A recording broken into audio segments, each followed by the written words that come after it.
The silence of the Nevada desert was broken only by the soft sound of crying, and Xander Thornton heard it as clearly as a gunshot in the still morning air of June 15th, 1873. He had been tracking a wounded elk through the rocky terrain near Skidoo when the sound reached his ears, so out of place in this wilderness that he froze mid-step, his muscular frame tensing beneath his worn leather shirt. His long dark hair, tied back with a strip of rawhide, caught the early morning sunlight as he turned his head toward the source of the sound. Years of living alone in these mountains had sharpened his senses to a razor's edge, and he knew human distress when he heard it. Xander changed direction, moving silently through the scrub brush despite his considerable size. At 6 feet 4 inches tall with shoulders broad enough to carry a full-grown deer across them, he was not a man built for stealth, yet he moved through the desert landscape like smoke. The crying grew louder as he approached, and soon he could make out words between the sobs. "Happy birthday to me," a woman's voice said bitterly. 23 years old and completely alone. Xander crested a small rise and looked down into a natural depression in the earth where a circle of rocks provided some shade from the climbing sun. There, sitting on a flat stone with her face in her hands, was a young woman in a torn calico dress. Her blonde hair had come loose from its pins and hung in tangled waves around her shoulders. Even from this distance, he could see the exhaustion in every line of her body. He cleared his throat gently, not wanting to startle her too badly. She jumped anyway, her head snapping up to reveal a face that was beautiful despite being streaked with tears and dust. Her green eyes went wide with fear as she scrambled backward, nearly falling off the rock.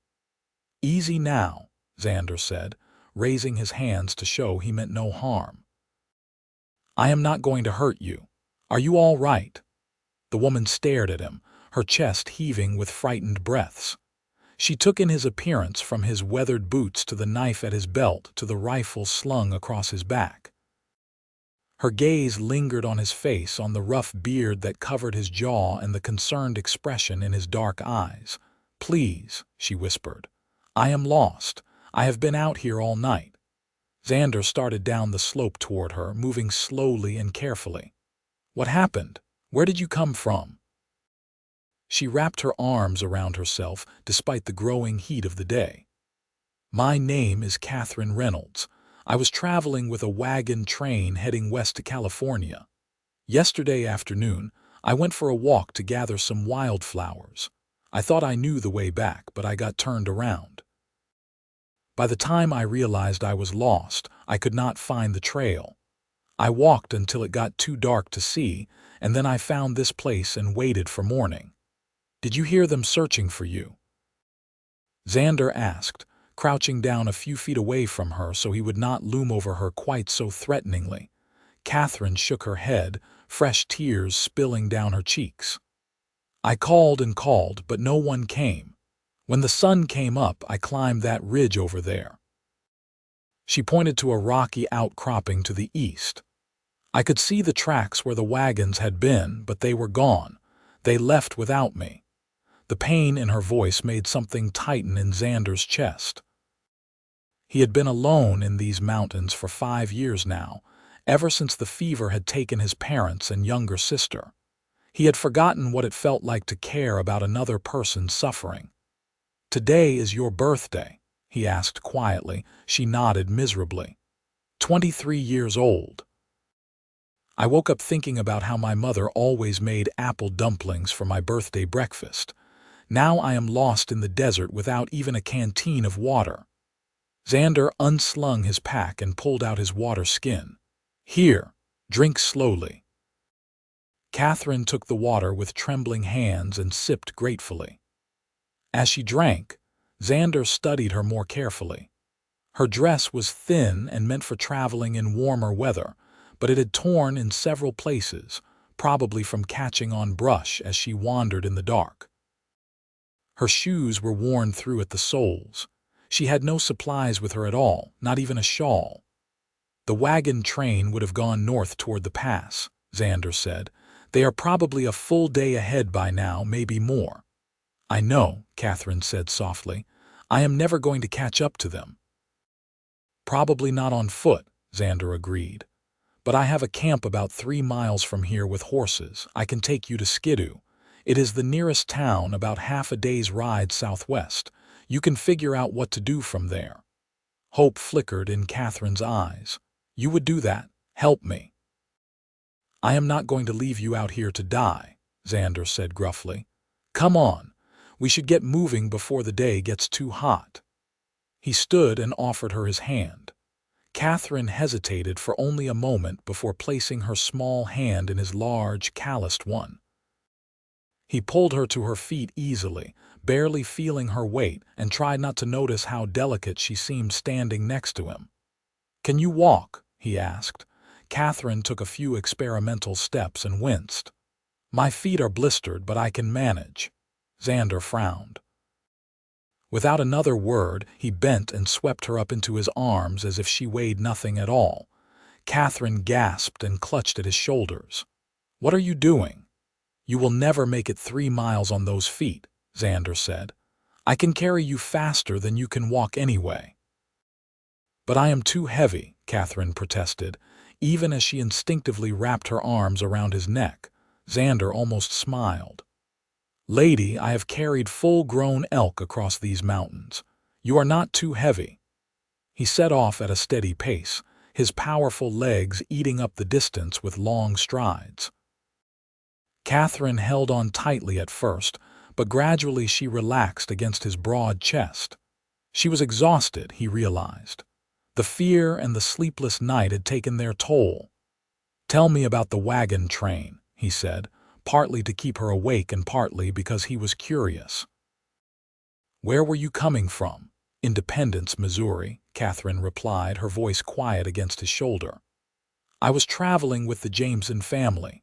Mrs. Jameson was my mother's second cousin. After my parents died last year, I had nowhere to go. Mrs. Jameson wrote and said I could come west with them, help with their children on the journey in exchange for passage to California. But they left you behind, Xander said, unable to keep the anger out of his voice. Katherine was silent for a moment. There were 12 wagons in the train. The Jamesons were in the middle of the line. By the time they realized I was missing, it would have been dark. Mr. Jameson probably told them not to waste time searching. He made it clear more than once that I was a charity case, an extra mouth to feed. That is a terrible thing to do to someone, Xander said. I suppose he thought I was more trouble than I was worth, Katherine said with a bitter laugh. I am not very good with children, it turns out, and I am a terrible cook. Mrs. Jameson was always sighing over my biscuits. Despite himself, Xander felt his lips twitch. How does someone make bad biscuits? I add too much salt, Katherine admitted. Or not enough. I can never seem to get it right. My mother despaired of ever teaching me to cook properly. She said I was too busy with my nose in books to pay attention to recipes. You like reading? I love it, Katherine said with real warmth in her voice for the first time. My father was a school teacher. We had more books than anything else in our house. I read everything I could get my hands on. Poetry, novels, histories, everything. They talked as Xander walked, and he found himself enjoying the conversation more than he expected. Katherine was intelligent and well-spoken, with opinions on everything from the proper way to track game to whether the railroad expansion would be good for the country.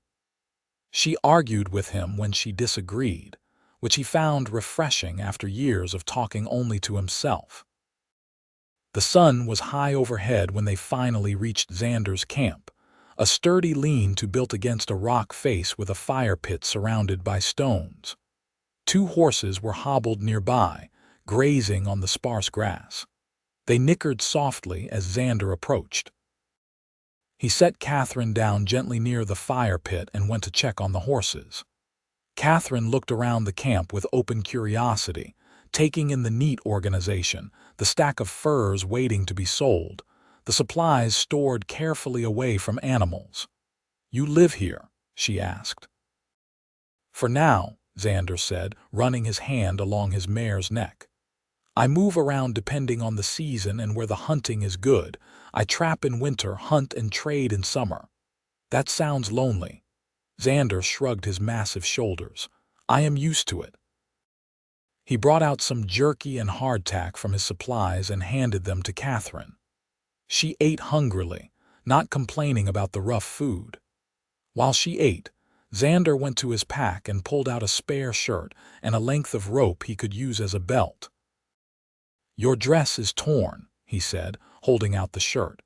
"This will be big on you, but it will cover you better for the ride to town." Katherine looked down at herself and blushed when she realized how much of her chemise was showing through the rips in her dress. "Thank you. That is very kind." She disappeared behind a boulder to change, and when she emerged, Xander had to admit the sight was charming despite himself. His shirt hung on her like a tent, the shoulders slipping down her arms and the hem reaching past her knees. She had used the rope to cinch it at the waist and rolled up the sleeves. "I look ridiculous," she said, but she was smiling. "You look covered," Xander said gruffly. "That is what matters." He saddled his mare, a sturdy buckskin named Juniper, and helped Katherine up onto the horse's back. Then he swung up behind her, his arms coming around her to hold the reins. Katherine stiffened at first, but there was no other way to ride double, and soon she relaxed back against his chest. They rode southwest toward Skidoo, following trails that only Xander could see in the desert landscape. The sun beat down on them mercilessly, and Xander stopped several times to let Katherine drink from his water skin and rest in what little shade they could find. "Tell me about Skidoo," Katherine said during one of these stops. "What kind of town is it?" "Small," Xander said. "Mining town mostly. Silver deposits in the hills brought people in about 10 years ago. There is a hotel, a general store, a saloon, and not much else. The marshal keeps the peace pretty well, though. It is not as wild as some towns." "Will I be able to find work there?" Katherine asked quietly. "I do not have any money. Everything I owned was in my trunk on the Jameson wagon." Xander frowned. He had not thought that far ahead. "I am sure something will turn up. Mrs. Henley, who runs the hotel, is always looking for help." But as they rode on, he found himself worrying about Katherine. She was alone in the world with no money, no skills that would easily translate to employment, and no family to turn to. The West was a hard place for a woman on her own. The sun was starting to sink toward the horizon when they finally saw Skidoo in the distance, a cluster of wooden buildings shimmering in the heat. Xander felt Katherine stiffen in front of him. "What is wrong?" he asked. "Nothing," she said, but her voice was small. "I am just scared. I do not know what I am going to do." Xander tightened his arms around her protectively without thinking. "It will be all right." But even as he said it, an idea was forming in his mind. A crazy idea that he tried to push away, but that kept coming back stronger. When they reached the edge of town, he pulled Juniper to a stop.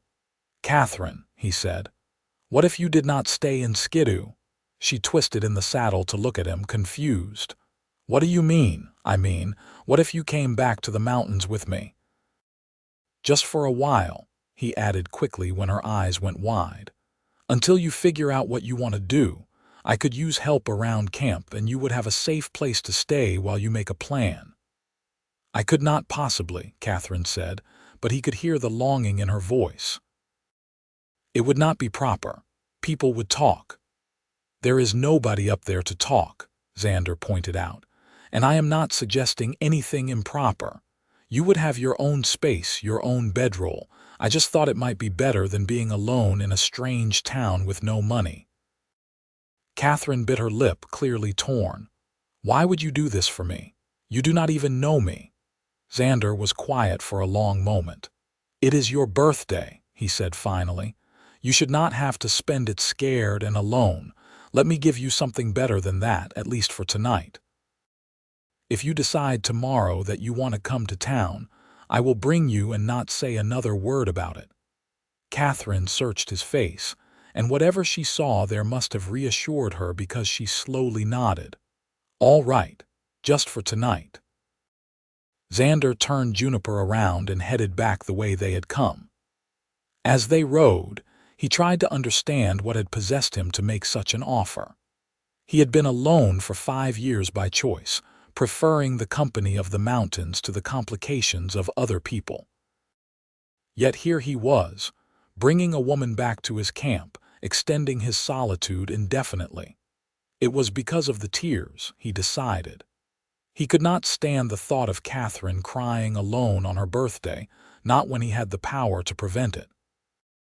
By the time they reached his camp, the sun had set and stars were beginning to appear in the darkening sky. Xander built up the fire while Katherine sat nearby, watching him work. The firelight caught the gold in her hair and softened the exhaustion in her face. "Are you hungry?" he asked. "Starving," she admitted. Xander pulled out his supplies and set about making a proper meal. He had some bacon and beans, coffee, and even a can of peaches he had been saving for a special occasion. It seemed right to use them now. As the food cooked, he caught Katherine watching him with a puzzled expression. "What is it?" he asked.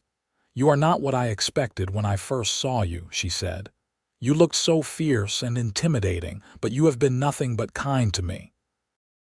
Xander stirred the beans, uncomfortable with the observation. "I am not particularly kind. I just do not like seeing people suffer." "That is the definition of kindness," Katherine said softly. They ate in comfortable silence, and Xander found himself stealing glances at Katherine when she was not looking. In the firelight, she was beautiful in a way that made his chest ache. But more than that, he enjoyed her presence. The camp felt less empty with her in it. After dinner, Xander pulled out the can of peaches and used his knife to open it. He handed it to Katherine with a spoon. "What is this for?" she asked. "Dessert," he said. "For your birthday." Katherine stared down at the can of peaches, and to Xander's alarm her eyes filled with tears. "Did I do something wrong?" he asked anxiously. "No," Katherine said, laughing and crying at the same time. "No, you did everything right. I just cannot believe that a stranger showed me more kindness today than people I traveled with for months. You found me lost and crying, you carried me for miles, you offered me shelter and safety, and now you are giving me birthday peaches. I do not know how to thank you." "You do not need to thank me," Xander said gruffly. "Just eat your peaches before they get warm." Katherine smiled at him through her tears, and something shifted in Xander's chest. Something he had thought long dead stirred back to life. They talked late into the night, the conversation flowing easily between them. Katherine told him about her childhood in Missouri, about her parents and the small schoolhouse where her father had taught. Xander found himself talking about things he had not spoken of in years, about his own family and the fever that had taken them, about why he had retreated to the mountains. "Do you ever get lonely?" Katherine asked. "All the time," Xander admitted. "But it seemed easier than trying to go on with life after losing everyone I loved. Out here, there is nothing to remind me of what I lost." "I understand that," Katherine said quietly. "After my parents died, everything in town reminded me of them. The church where we worshipped, the schoolhouse, even the general store where my mother bought fabric.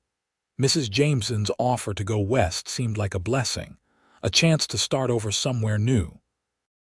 And instead you ended up lost in the desert on your birthday," Xander said. Katherine looked at him across the fire, her green eyes bright. "I was lost in the desert, but then you found me. And you know what?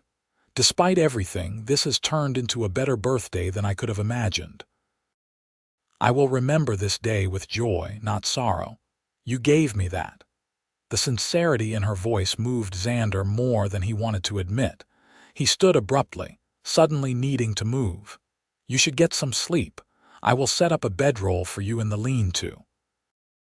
He busied himself arranging blankets and furs to make a comfortable bed for Katherine. When he was done, she crawled gratefully into the shelter and lay down with a sigh of exhaustion. "Good night, Xander," she murmured. "Thank you for making my birthday special." "Good night, Katherine," he replied. Xander sat by the fire long after she had fallen asleep, listening to her quiet breathing and wondering what he had gotten himself into. He had thought he was content with his solitary life, but one day with Katherine had shown him how much he had been missing. Conversation, laughter, the simple pleasure of sharing a meal with someone. He could not let himself care too much, he told himself firmly. Katherine would decide to go to town. She would find a position somewhere, maybe even meet a man and get married. She had her whole life ahead of her. She did not need a rough mountain man who barely remembered how to live among civilized people. But even as he thought it, he knew he was lying to himself. It was already too late. He cared. The next morning, Xander woke before dawn as always and found Katherine still asleep in the lean-to, her blonde hair spread across the furs like a golden fan. He built up the fire quietly and set coffee to boil, then went to check his trap line. When he returned an hour later with 2 rabbits for breakfast, Katherine was awake and sitting by the fire, wrapped in one of his blankets. Her hair was tangled and her face was creased from sleep, and Xander thought she had never looked more beautiful. "Good morning," she said with a shy smile. "Is there anything I can do to help? Can you skin a rabbit?" Xander asked doubtfully. Katherine made a face. "No, but I can try to learn." Xander showed her how to prepare the rabbits for cooking, and though she was squeamish at first, she pushed through it. Her hands were shaking by the time they were done, but she had managed it. "That was horrible," she said, "but I am glad I learned. I should know how to do useful things if I am going to survive out here." "You are planning to stay then?" Xander asked, trying to keep his voice casual. Katherine met his eyes. "If the offer is still open, yes, at least for a little while. I need time to think about what I want to do with my life. And I meant what I said last night. I feel safer with you than I have felt in a long time." Relief flooded through Xander, more intense than he expected. "The offer is open as long as you want it." Over the next few days, they fell into a routine. Xander taught Katherine the skills she would need to survive in the mountains: how to build and maintain a fire, how to purify water from streams, how to identify edible plants and avoid poisonous ones. Katherine was a quick learner, her natural intelligence serving her well even in these practical matters. In return, Katherine brought something to the camp that Xander had not realized was missing: joy. She hummed while she worked, sang songs her mother had taught her, told stories from the books she had read. She made him laugh with her dry observations about the world. She asked him questions that made him think, really think, about what he wanted from life. "Why do you sell your furs in town instead of moving there and setting up a proper trading business?" she asked one afternoon as she helped him scrape a deer hide. "Because I do not want to live in town," Xander said. "But why not? You could make more money.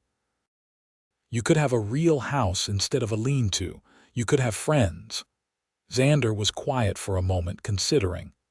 "I am not sure I remember how to be around people anymore. Out here, everything makes sense. I hunt, I trap, I survive. In town, there are expectations and rules and ways of doing things. I always feel like I am getting it wrong." Katherine looked at him with understanding. "I felt that way with the wagon train, like I was always disappointing everyone, always falling short. Maybe that is why being here feels so natural. You do not expect me to be anything other than who I am." "Who you are is more than enough," Xander said before he could stop himself. Katherine's cheeks flushed pink, and she ducked her head to hide her smile. As the days turned into weeks, Xander found himself falling for Katherine in ways he had not thought possible. It was not just her beauty, though he could hardly deny the way his breath caught when she smiled at him. It was everything about her: her curiosity, her determination, her kindness, her intelligence. The way she never gave up even when something was difficult. The way she looked at him like he was someone worth knowing. He tried to keep his distance, tried to maintain the boundaries of their arrangement. But it was getting harder every day. One evening, about 3 weeks after Katherine had come to stay, they were sitting by the fire after dinner. Katherine had been unusually quiet all day, and Xander finally asked her what was wrong. "I have been thinking," she said slowly. "I have been here almost a month now. I should probably make a decision about what I am going to do next." Xander's stomach dropped. He had known this was coming, but he was not ready for it. "What are you thinking?" "I do not know," Katherine admitted. "Part of me thinks I should go to Skidoo, try to find work, build a life there. That is what a sensible person would do, but the truth is, I do not want to leave. I am happier here than I have been in years, maybe ever." "Then stay," Xander said, the words coming out more forcefully than he intended. "Stay as long as you want." Katherine looked at him across the fire. "Why do you want me to stay? Be honest with me." Xander ran his hand through his long hair, a nervous gesture he could not control. "Because the camp feels empty when you are not here. Because I like hearing your voice and your laughter. Because teaching you things gives me a reason to get up in the morning beyond simple survival. Because I have been alone for 5 years and I did not realize how much I missed having someone to care about until you showed up." The confession hung in the air between them. Katherine's eyes were wide, her lips parted in surprise. "Xander," she said softly. "Are you saying you have feelings for me?" He might as well say it all now. "Yes. I know I should not. You are young and educated and you could have any man you wanted. I am just a mountain man who barely knows how to talk to people anymore. But I care about you, Katherine, more than I should." Katherine stood up and walked around the fire to him. She knelt down in front of where he sat and took his large, scarred hands in her small, soft ones. "You think I could have any man I wanted?" she asked incredulously. "Xander, look at me. Really look at me. I am 23 years old with no money, no family, no prospects. I cannot cook. I am terrible with children, and I am too opinionated for most men's tastes. Before I met you, I thought I was going to end up a burden on someone's charity for the rest of my life." "That is not how I see you," Xander said fiercely. "You are smart and brave and beautiful. You learned to survive out here in just a few weeks. You never complain even when things are hard. You make everything better just by being present." "That is how you make me feel," Katherine said, her green eyes shining with tears. "Like I matter. Like I am valuable just as I am. Do you know how rare that is? My whole life, people have been disappointed in me for not being the daughter they wanted, the student they expected, the woman they thought I should be. But you look at me like I am exactly what you have been searching for." "You are," Xander said roughly. "God help me, you are." Katherine leaned forward and kissed him, her lips soft and tentative against his. Xander froze for half a second, shocked, and then he was kissing her back, his arms coming around her to pull her close. She made a small sound of happiness and wrapped her arms around his neck, pressing herself against his broad chest. When they finally broke apart, both breathing hard, Xander rested his forehead against hers. "Stay," he whispered. "Please stay." "Yes," Katherine breathed. "Yes, I will stay. For as long as you will have me." They sat there by the fire, wrapped in each other's arms, and Xander felt something inside him that had been broken for 5 years finally start to heal. Over the following weeks, their relationship deepened. They were careful to maintain propriety. Katherine still sleeping in the lean-to while Xander made his bed by the fire. But during the day, they were inseparable. They worked together, hunted together, explored the mountains together. And they talked about everything, their pasts, their dreams, their fears. What would you do if you could do anything? Katherine asked him one day as they sat on a ridge overlooking a vast expanse of desert and mountain. I do not know any more, Xander admitted. Before my family died, I wanted to have a ranch, raise horses and cattle, build a house with my own hands. But after I lost them, those dreams seemed pointless. What good is a house if you are alone in it? You are not alone anymore, Katherine said quietly. Xander looked at her, at the way the sun caught in her hair and made it shine like gold. No, I am not. Would you want those things again? The ranch, the house? Maybe, Xander said slowly, testing the idea. If I had someone to share it with, if I had a reason to build something permanent. Katherine leaned against his shoulder, fitting perfectly into his side. I think you would be good at building things. You are patient and careful. You think things through. What about you? Xander asked. What would you do if you could do anything? Katherine was quiet for a long moment. I would want a family, she said finally. Not a grand house or a lot of money, just a place to belong, people who loved me for who I am, children to teach and watch grow, a partner who saw me as an equal, who valued my thoughts and opinions. That is all I have ever really wanted. Xander's heart was pounding. That sounds like a good dream. Yes, Katherine agreed. It does. They sat in comfortable silence, but Xander's mind was racing. He wanted to give Katherine the dream she had described. He wanted to be the partner she was looking for, to build a family with her, to create a life together.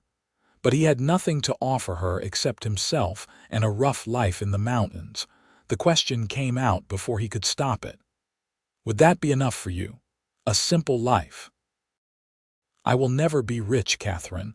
I will never be able to give you fancy dresses or a big house in town.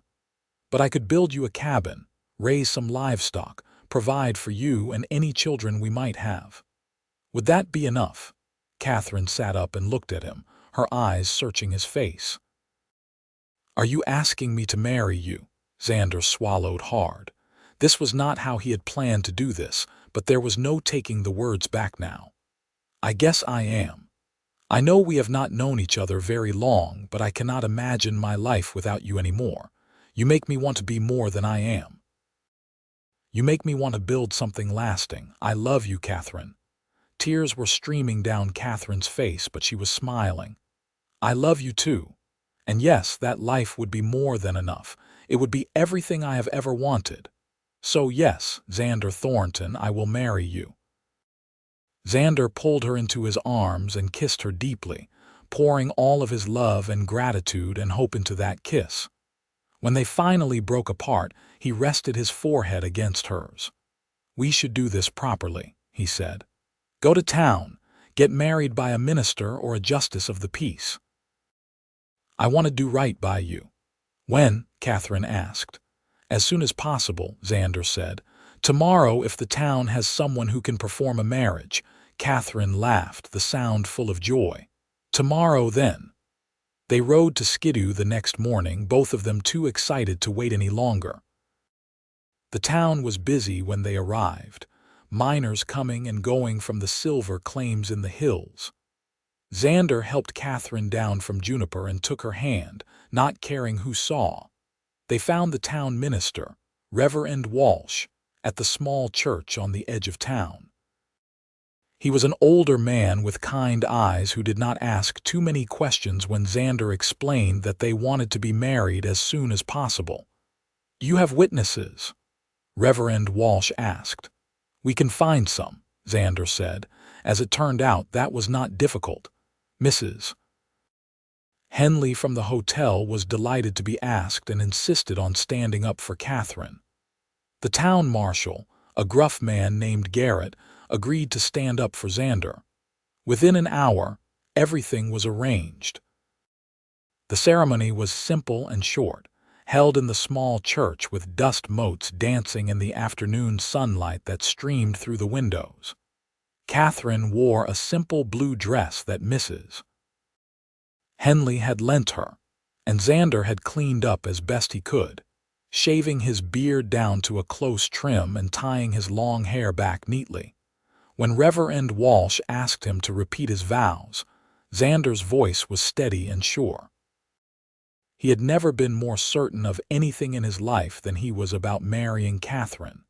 Katherine's voice trembled when she said her vows, but her eyes never left his face. She looked at him with such love that Xander thought his heart might burst from his chest. "I now pronounce you husband and wife," Reverend Walsh said. "You may kiss your bride." Xander cupped Katherine's face in his large hands and kissed her gently, mindful of their audience. When they pulled apart, she was crying again, but these were happy tears. Mrs. Henley insisted on giving them dinner at the hotel as a wedding present, and they sat in the dining room eating steak and potatoes, while the older woman chattered about the town and asked Katherine 100 questions about where she had come from and how she had met Xander. "Found her lost in the desert," Xander said simply. "Best day of my life." Katherine reached under the table and squeezed his hand. After dinner, Xander bought supplies for the camp and a few things he thought Katherine might like. A new dress, some hair ribbons, a book of poetry he saw in the general store. The shopkeeper, a nosy woman named Mrs. Pierce, made knowing comments about newlyweds and how quickly they were rushing back to their camp. Xander ignored her, paid for his purchases, and helped Katherine back onto Juniper. They rode out of town as the sun was setting, heading back up into the mountains. "Are you happy?" Xander asked as they rode, his arms around her waist. "Happier than I have ever been," Katherine said, leaning back against his chest. "Who would have thought that getting lost on my birthday would lead to this? I told you I would make it a day you would remember with joy forever," Xander teased. Katherine laughed. "You certainly did that, though technically we got married on a different day." "But everything started on your birthday," Xander pointed out. "I found you, I made you dinner, I gave you peaches. That was the beginning of all of this." "The best birthday I ever had," Katherine agreed.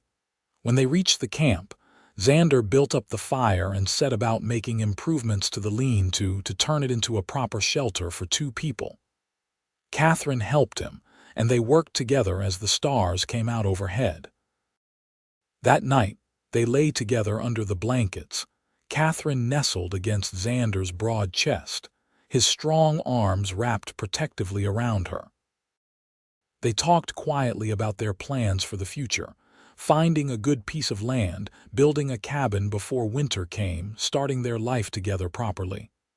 "Are you scared?" Katherine asked. "Of what? Of this? Of us? Of how fast everything has happened?" Xander considered the question seriously. "No," he said finally. "I am not scared, maybe I should be, but everything with you feels right, like all the pieces of my life that were scattered finally came together." "I feel the same way," Katherine said softly. "Like I have been wandering lost my whole life, and you are the one who finally found me." "I will always find you," Xander promised. "No matter what." They fell asleep like that, wrapped in each other's arms, and Xander slept more peacefully than he had in 5 years. The next few months were busy as they prepared for winter. Xander had been planning to just tough out another cold season in the lean-to, but now that he had Katherine to think about, he wanted something better. They found a good spot about a mile from the old camp, near a stream with plenty of trees for timber and game. Xander built while Katherine helped as much as she could, carrying stones for the foundation and mixing mud for chinking. The work was hard and exhausting, but they sang while they worked, and the cabin slowly took shape. It was not large, just one room with a stone fireplace and a loft for sleeping, but it was solid and well made. "It is perfect," Katherine said when they finally moved their belongings in. She ran her hand along the smooth logs of the walls. "You built this with your own hands. That makes it more beautiful than any mansion." Xander pulled her into his arms. "You helped build it. This is ours together." They settled into married life easily, each of them finding their place in the partnership. Xander hunted and trapped and maintained the cabin. Katherine took over more of the cooking, and though her biscuits were still hit or miss, everything else she made was surprisingly good. She also took charge of their small garden, planting vegetables that would keep through the winter. "Where did you learn to garden?" Xander asked one day, watching her work. "Books," Katherine said with a grin. "I told you reading was useful." As fall turned to winter, they prepared for the cold months ahead. Xander taught Katherine to shoot, and she proved to be a decent shot after some practice. They stocked the cabin with firewood and preserved food. They spent the long evenings by the fire, reading aloud from Katherine's book of poetry or just talking. The first snow came in late November, and they woke to find the world transformed into a white wonderland. Katherine had never seen snow quite like this, the way it blanketed everything in silent beauty. "It is magical," she breathed, standing in the doorway of the cabin. Xander came up behind her and wrapped his arms around her waist, pulling her back against his chest. "You are magical." Katherine turned in his arms and kissed him. "I love you." "I love you too," Xander said. "More than I thought it was possible to love another person." Winter in the mountains was hard, but they faced it together. There were days when the snow was too deep to go out, when they stayed huddled by the fire and relied on their stores. There were nights when the wind howled like a living thing and Xander held Katherine close, grateful beyond words that he was not alone. Spring came slowly, the snow melting to reveal green grass and wildflowers. Katherine spent hours outside, delighting in the changing season. She was more beautiful than ever, Xander thought, with color in her cheeks and happiness in her eyes. One morning in early April, Katherine came back from a walk looking thoughtful. "What is it?" Xander asked. Katherine sat down next to him and took his hand. "I think I am with child." Xander stared at her, the words taking a moment to register. "You are pregnant." Katherine nodded, a nervous smile on her face. "I think so. It is still early, but all the signs are there." Joy exploded through Xander like a lightning strike. He pulled Katherine into his arms and held her tight, his face buried in her hair. "We are going to have a baby. Are you happy?" Katherine asked, her voice muffled against his chest. "Happy?" Xander pulled back to look at her. "Katherine, I am beyond happy. I never thought I would have a family again after I lost my parents and sister. You have given me everything." Katherine's eyes filled with tears. "You gave me everything first. You found me when I was lost and alone, and you gave me a life I never dreamed I could have." They held each other for a long time, both of them crying and laughing at the same time. As Katherine's pregnancy progressed, Xander became even more protective than usual. He did not want her doing any heavy work, insisted she rest often, worried constantly about her health. Katherine found it both touching and exasperating. "I am pregnant, not made of glass," she told him one day when he tried to stop her from carrying a bucket of water. "I know," Xander said. "But I want to take care of you." "You do take care of me," Katherine said gently. "Every day, but I need to stay active. It is good for me and for the baby." They compromised, with Katherine doing lighter tasks while Xander handled the heavy work. He made sure she had plenty of food and rest. He rubbed her feet when they swelled and held her when she felt sick. He built a cradle out of smooth pine, sanding it until there was not a single rough spot that could scratch tender baby skin. In late October, as the leaves were turning gold and the air was getting crisp, Katherine went into labor. Xander had ridden to town the week before to fetch Mrs. Henley, who had experience with births. The older woman had agreed to come stay with them until the baby was born. The labor was long and difficult, lasting through the night and into the next day. Xander stayed by Katherine's side the whole time, holding her hand and wiping her forehead with a cool cloth. He felt helpless in the face of her pain, desperate to do something to make it easier. "You are doing so well," he told her over and over. "You are so strong. I love you so much." Finally, as the sun was setting on the second day, the baby was born. A boy, healthy and strong, lunged, who announced his arrival with a furious wail, "Mrs." Henley cleaned the baby and wrapped him in a soft blanket, then placed him in Katherine's arms. Xander sat on the edge of the bed, his arm around his wife, looking down at his son in wonder. "He is perfect," Katherine whispered, exhausted but radiant. "He is," Xander agreed, his voice rough with emotion. He touched the baby's tiny hand with one finger, and the infant grasped it with surprising strength. "What should we name him?" Katherine asked. They had discussed names over the past months, but now that the baby was here, Xander knew exactly what he wanted to call him. "Jacob," he said, "after my father, Jacob Thornton." Katherine looked up at him with understanding and love. "Jacob, it is perfect, Mrs." Henley stayed for another week, helping Katherine recover and teaching her how to care for the baby. When she left, she hugged them both and told them they were doing wonderfully. "You have a beautiful family," she said. "That boy is lucky to have parents who love him so much." The first year of Jacob's life was exhausting and wonderful. Xander discovered that he loved being a father, loved holding his son and watching him grow and change every day. Katherine was a natural mother despite her fears, patient and loving and endlessly devoted. They developed a routine that worked for them. Xander still hunted and trapped, but now he made sure to be back at the cabin every night. He refused to miss a single moment of his son's life. Katherine cared for Jacob during the day and managed the household. In the evenings, they would sit together by the fire, taking turns holding the baby and talking about their day. "He smiled at me today," Katherine announced one evening when Jacob was about 3 months old. "A real smile, not just gas." Xander peered down at his son, who was sleeping peacefully in his arms. "He is going to break hearts when he grows up." "Just like his father," Katherine teased. "I never broke any hearts," Xander protested. "You would have if you had let anyone get close enough," Katherine said. "Good thing I wandered into your life before someone else snatched you up."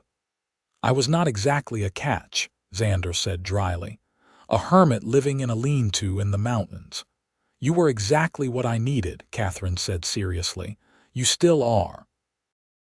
When Jacob was a year old, Xander surprised Katherine by taking her back to the place where they had first met.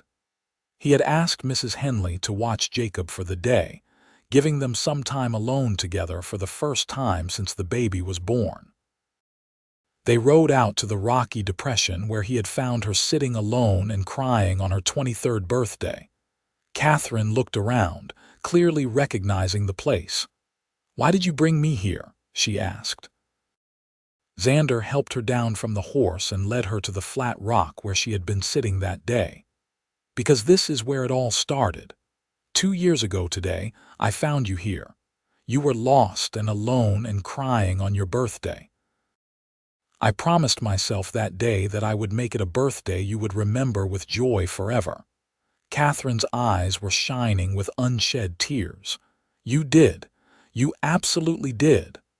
I wanted to bring you back here on this birthday to remind you how far we have come," Xander said. 2 years ago, you were alone with no family and no future. Now you have a husband who adores you and a son who lights up when he sees you. You have a home and a life. You are loved, Katherine, so deeply loved." Katherine wrapped her arms around him and held on tight. "I love you too, so much." "You saved me that day, Xander. In every way a person can be saved. They stayed there for a while, holding each other and remembering. Then Xander pulled out a small package from his saddlebag. "I have something for you," he said. "A birthday present." Katherine unwrapped the package carefully to reveal a beautiful locket on a silver chain. She opened it and gasped. Inside were two tiny painted portraits, one of Xander and one of Jacob. "How did you get these?" she asked in wonder. "There was a traveling artist in Skidoo last month," Xander explained. "I commissioned him to do the portraits. I wanted you to be able to carry us with you always, even when we are not physically together." Katherine put the locket on, and it settled perfectly in the hollow of her throat. "It is the most beautiful thing I have ever seen. Thank you." They spent the rest of the day together, just the two of them, talking and laughing and remembering their journey together. When they rode back to the cabin as the sun was setting, Xander felt a deep sense of contentment. This was his life now. Katherine and Jacob, the cabin he had built with his own hands, the mountains he loved. Everything he had thought he lost when his family died had been given back to him in a new form. The years passed quickly after that.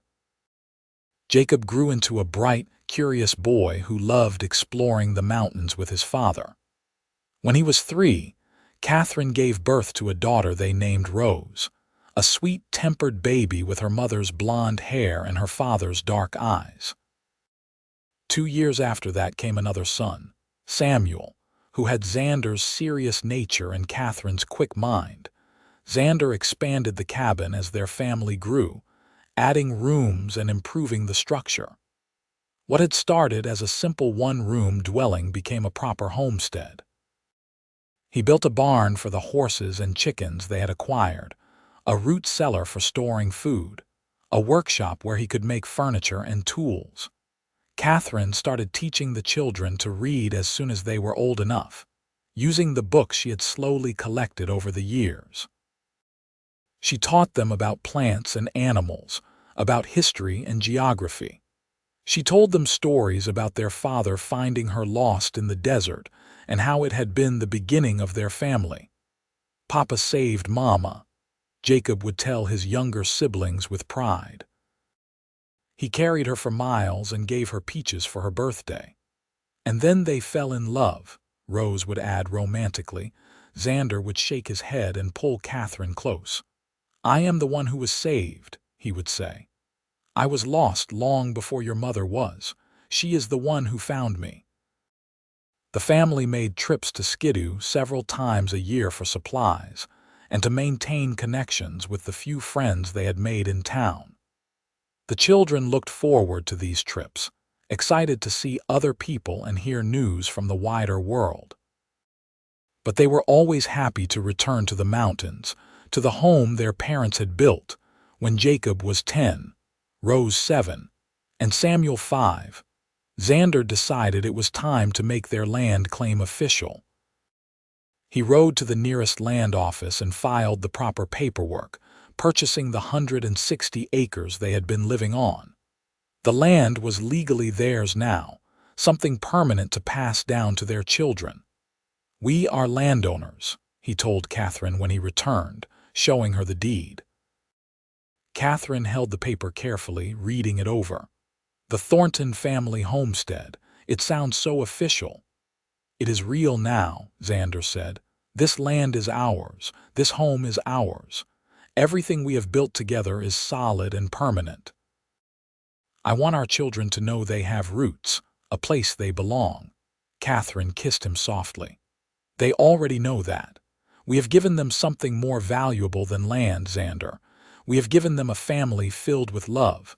That is the real foundation we have built." As the children grew older, they each developed their own interests and personalities. Jacob was adventurous like his father, always wanting to explore further into the mountains. He learned to hunt and track and survive in the wilderness. Rose was the peacemaker, always smoothing over her brother's conflicts and taking care of injured animals she found. Samuel was the scholar, constantly asking questions and wanting to understand how everything worked. Katherine taught them all, drawing on everything she had learned from books and from life. She taught them practical skills and academic subjects. She taught them to be kind and brave and honest, and she taught them that family was the most important thing in the world. Xander taught them by example, showing them how to work hard and care for the land. He taught them to respect nature and take only what they needed. He taught them that strength was not just physical but also moral, that a real man protected those who needed protection and helped those who needed help. "Like you helped Mama when she was lost," Jacob said one day when he was 12. "Exactly like that," Xander agreed. "You never walk away when someone needs you. You do not have to have all the answers or be able to fix everything. But you show up. You do what you can. That is what matters." The children absorbed these lessons, growing into good, capable people who loved their home and their family. When Jacob was 16, he started talking about wanting to explore more of the world. He had heard stories from travelers passing through Skidoo about cities back east and opportunities in San Francisco. Xander understood the urge to see what was beyond the mountains, but he also worried about his son leaving. "He is restless," Xander told Katherine one night after the children had gone to bed, "just like I was at that age." "Will you let him go?" Katherine asked. "If that is what he needs, yes," Xander said. "But I hope he comes back. I hope he realizes that home is worth more than adventure." When Jacob finally approached them about traveling, they sat down and had a long conversation about what he wanted and what he would need. In the end, they agreed that he could spend a year traveling as long as he wrote regularly and promised to return. The day Jacob left was hard for all of them. Xander hugged his son tightly, trying to memorize the feel of him. "Be safe," he said gruffly. "Make smart decisions. Remember everything we taught you." "I will, Pa," Jacob promised. "I will make you proud." "You already do," Xander said. Katherine cried as she hugged Jacob goodbye, and Rose and Samuel were subdued for days afterward. The cabin felt too quiet without Jacob's energy filling it. But true to his word, Jacob wrote regularly. His letters were full of descriptions of the places he had seen and the people he had met. He worked odd jobs to support himself, learning new skills and gaining independence. After 8 months, his letters started taking on a different tone. He was ready to come home. When Jacob returned, he was taller and more mature, with stories to tell and a new appreciation for his family and the life they had built. "I saw amazing things," he told them over dinner his first night back. "Cities with buildings 10 stories tall, ships that could cross the ocean, inventions I never imagined. But none of it compared to this. To sitting around this table with all of you, to the peace of the mountains. I know where I belong now." Xander met Katherine's eyes across the table and saw his own relief and pride reflected there. The years continued to pass, bringing changes and challenges, but also joy. Rose fell in love with a young man from Skidoo, a carpenter named Thomas who treated her with respect and kindness. Xander approved of the match, especially after seeing how happy Thomas made his daughter. "He reminds me of you," Katherine said as they watched Rose and Thomas together. "The way he looks at her like she is the most precious thing in the world." "That is how I look at you," Xander said. "Exactly," Katherine agreed with a smile. Rose's wedding was held at the homestead, with friends from Skidoo making the journey up the mountain. It was a beautiful autumn day, and Rose looked radiant in the white dress Katherine had sewn for her. After the ceremony, they had a feast and dancing, and Xander felt his heart swell with pride and joy. Samuel decided to pursue medicine, apprenticing with the doctor in Skidoo. He would come home whenever he could, usually bringing medical supplies and checking on everyone's health. Xander was proud of all his children, of the people they had become. Jacob eventually married as well, to a woman from Skidoo named Emma, who was every bit as adventurous as he was. They built a cabin of their own about 5 miles from Xander and Katherine's homestead, close enough to visit regularly but far enough to have their own space. When Xander was 52 and Katherine was 50, they became grandparents for the first time. Jacob and Emma had a son they named William, after Emma's father. Xander held his grandson with the same sense of wonder he had felt holding his own children. "We are grandparents," Katherine said, laughing. "When did we get old enough for that?" "We are not old," Xander protested. "We are just more experienced." But he knew what she meant. Time had passed so quickly. The young woman he had found crying in the desert was now a mature woman with silver threads in her blonde hair and laugh lines around her eyes. The solitary mountain man he had been was now a patriarch of a large, loving family. More grandchildren followed. Rose and Thomas had 3 children, and Samuel eventually married and had 2. The homestead became a gathering place where the family would come together for holidays and celebrations. On Katherine's 50th birthday, Xander planned a surprise. He gathered the entire family at the homestead without telling Katherine why. When she emerged from the cabin that morning, she was shocked to see all of her children and grandchildren gathered around a large table set up outside. "What is all this?" she asked, her hand going to her heart. "Happy birthday," Xander said, wrapping his arm around her waist. "I wanted to remind you of the promise I made 27 years ago, that I would make your birthday a day you would remember with joy forever." Katherine looked around at her family, at the children and grandchildren who were all smiling at her with love. Tears streamed down her face. "Every birthday since I met you has been filled with joy," she said. "But this is perfect, thank you." They spent the day together, the whole family, eating and laughing and sharing stories. The grandchildren wanted to hear the story of how Grandma and Grandpa met, and Katherine and Xander took turns telling it, embellishing certain parts and laughing at the memories. "I was so scared when I first saw your grandpa," Katherine told them. "He looked so big and fierce, but he was so gentle and kind. He carried me for miles and gave me peaches for my birthday."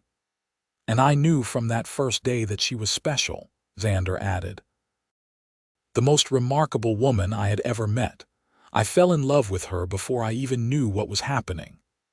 As the sun set and the grandchildren ran around playing, Xander and Katherine sat together, watching their family with contentment. "You ever regret it?" Xander asked quietly. "Staying with me instead of going to California or finding a life in town. You could have had so much more." Katherine turned to look at him, cupping his weathered face in her hands. "I have everything I ever wanted. A man who loves me completely, children who make me proud, grandchildren who fill my heart with joy, a home I helped build. This life we created together is worth more than anything else I could have had. You gave me everything, Xander, everything that matters." Xander kissed her softly, and even after 27 years of marriage, he felt the same rush of love and gratitude he had felt the day she agreed to marry him. As they grew older, Xander and Katherine gradually slowed down. Jacob took over most of the hunting and heavy work around the homestead. Rose and Samuel came frequently to check on them and help with tasks that were becoming difficult. But Xander and Katherine remained active and engaged, tending their garden and spending time with their grandchildren. They would sit together on the porch of the cabin in the evenings, holding hands and watching the sun set over the mountains. They would remember their life together, all the challenges they had faced and overcome, all the joy they had shared. "I found you sitting alone on your birthday," Xander said one evening, "lost and crying and convinced you had nothing. And you made it a day I would remember with joy forever, Katherine finished. You kept that promise, Xander, not just for one day but for every day since. You gave me a life filled with joy. We gave each other that, Xander corrected. I was just as lost as you were before we met, maybe more so. You saved me just as much as I saved you. We saved each other, Katherine agreed. On Katherine's 65th birthday, the whole family gathered again at the homestead. It had become a tradition, this big celebration of the day that had started it all. The table was even larger now, filled with children and grandchildren and even a few great-grandchildren. Xander, now 67, stood up to make a toast. His hair was completely gray now, his face lined with age, but his muscles were still strong from a lifetime of hard work, and his eyes were still sharp. 42 years ago, he said, his voice carrying across the gathering, I found a young woman sitting alone in the desert on her birthday. She was lost and scared and had been abandoned by the people who were supposed to care for her. I promised her I would make it a day she would remember with joy forever. What I did not know then was that she would give me the same gift. She took a lonely, bitter man who thought he would spend the rest of his life alone and gave him a reason to live again. She gave me love and family and purpose. Every day with her has been a gift. Katherine, you are the best thing that ever happened to me. Happy birthday, my love. Katherine was crying again, just as she had been that first day, but these were tears of happiness. I love you, she said. I have loved you from that first day when you carried me through the desert and gave me peaches. I will love you until my last breath. The family cheered and raised their glasses. Then they spent the rest of the day celebrating, just as they had done every year. Xander and Katherine lived many more years together, growing old side by side in the home they had built. They saw more grandchildren born, watched their children become grandparents themselves. They remained devoted to each other until the very end, never taking for granted the miracle of finding each other in the vast wilderness. When Katherine finally passed away at the age of 78, it was peacefully in her sleep with Xander holding her hand. He was 80 years old, and though his grief was deep, he did not regret a single moment they had shared. He lived for 3 more years after Katherine's death, spending his time with his family and taking care of the homestead. He would often sit on the porch and talk to Katherine as if she were still there, telling her about their grandchildren and great-grandchildren. On what would have been Katherine's 81st birthday, Xander asked Jacob to take him to the place where he had first found Katherine. His son helped him onto a horse and rode with him to the rocky depression in the desert. Xander sat on the same flat stone where Katherine had been sitting 45 years earlier. He thought about that day, about the crying woman he had found, and how she had changed his entire life. He thought about the promise he had made to make it a birthday she would remember with joy forever. I kept my promise, he said aloud to the desert air. Every birthday, every day, I tried to give you joy. I hope you knew how much you meant to me. I hope you knew that finding you was the best thing that ever happened to me. The wind whispered through the rocks, and Xander could almost hear Katherine's voice saying, I know. I always knew. Xander passed away peacefully later that night, surrounded by his children. They buried him next to Katherine on a hillside overlooking the homestead, where they could watch over the family they had created together. The homestead remained in the family for generations, passed down from parents to children just as Xander had wanted. The story of how Xander had found Katherine lost in the desert and made her birthday a day she would remember with joy forever became a family legend, told and retold to each new generation. The cabin Xander had built with his own hands still stood, expanded and improved over the years but with the original structure at its heart. On the mantel above the fireplace, in a place of honor, sat Catherine's locket with the painted portraits of Xander and baby Jacob. Next to it was a jar that had once held peaches, kept as a reminder of that first birthday dinner in the mountains. Every year on Catherine's birthday, the family would gather at the homestead to celebrate not just her life, but the love story that had started it all. They would tell the story of the mountain man who found the lost woman, of the promise made and kept, of the life built together through love and determination and faith in each other. It was a story of finding each other in the wilderness, of building something lasting from nothing, of creating joy out of loneliness. It was a story of love in its truest form, love that endured through hardship and grew stronger with time, love that created a legacy that would last for generations.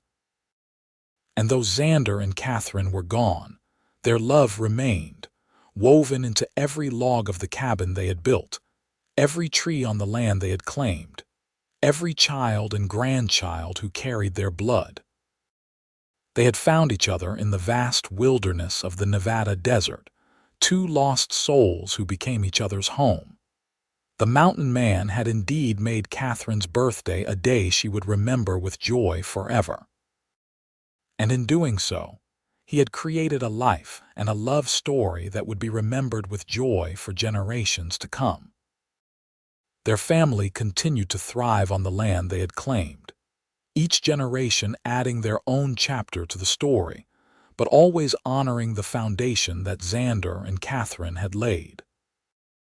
The eldest grandson, William, eventually took over the main homestead, running cattle on the expanded property and maintaining the original cabin as a shrine to his grandparents' memory. He married and had children of his own, teaching them the values that Xander and Katherine had instilled in their family. Hard work, loyalty, kindness, and above all, the importance of love and family. The story of that fateful birthday in 1873, when a mountain man named Xander Thornton had found a lost young woman named Katherine Reynolds sitting alone in the desert, became more than just a family story. It became the foundation of the family identity, a reminder that even in the darkest moments when you feel most lost and alone, love can find you and transform everything. Years after both Xander and Katherine had passed, their great-great-grandchildren would still visit the rocky depression where it all began. They would sit on the flat stone and imagine their great-great-grandmother sitting there crying, lost and alone on her 23rd birthday. They would imagine their great-great-grandfather appearing over the rise, strong and capable, ready to help a stranger in need. And they would remember the promise he had made, to make it a day she would remember with joy forever. A promise that had been kept not just for one day but for a lifetime, creating a legacy of love that would endure long after both of them were gone. The mountains stood eternal, watching over the family that had made their home there. The cabin remained strong, sheltering new generations. And the love story that had started with tears on a birthday morning and ended with a lifetime of joy continued to inspire everyone who heard it. Xander and Katherine Thornton had found each other in the wilderness and built something that would last forever. A family, a home, a legacy, and most importantly, a love that proved that even the loneliest person can find belonging, that even the most lost can be found, and that a promise made with sincerity and kept with dedication can create joy that lasts not just a lifetime but for generations beyond. Their story was complete, their ending happy and fulfilling, their love eternal. The mountain man had found her sitting alone on her birthday, and he had made it a day she would remember with joy forever. And in doing so, he had created a story that would be told with joy forever, a testament to the power of love, kindness, and the simple act of helping someone in need.